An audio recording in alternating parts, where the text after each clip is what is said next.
IPS തലപ്പത്ത് മാറ്റം. ബൽറാം കുമാർ ഉപാധ്യായ പുതിയ ഫയർഫോഴ്സ് മേധാവി. നിതിൻ അഗർവാൾ വിരമിച്ച ഒഴിവിലാണ് നിയമനം. Yogesh ഗുപ്തയാണ് Bevco MD. S ശ്രീജിത്തിന് DGP പദവി ലഭിച്ചേക്കും. ഷീജ വിവരങ്ങളുമായി ചേരുന്നുണ്ട്. ഷീജ, എന്തൊക്കെയാണ് ഏറ്റവും പുതിയ വിവരങ്ങൾ?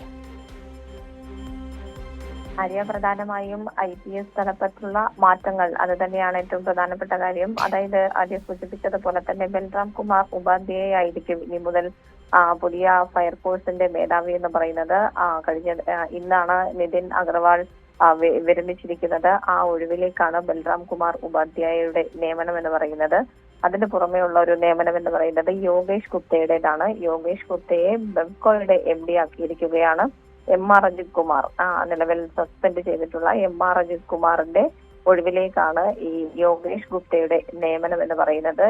MR അജിത് കുമാറിന്റെ ഈ സസ്പെൻഷനിൽ പോയ ഒരു സാഹചര്യത്തിൽ S ശ്രീജിത്തിന് DGP പദവി ലഭിക്കാനുള്ളൊരു സാധ്യതയും ഇപ്പോൾ കൂടുതലായി ഉയർന്നു വന്നിട്ടുണ്ട്. ഇത് സംബന്ധിച്ചുള്ള കാര്യത്തിലും ഉടൻ തന്നെ ആഭ്യന്തര വകുപ്പ് തീരുമാനമെടുക്കും എന്നുള്ളതാണ് ഇപ്പോൾ അറിയാൻ സാധിക്കുന്നത്.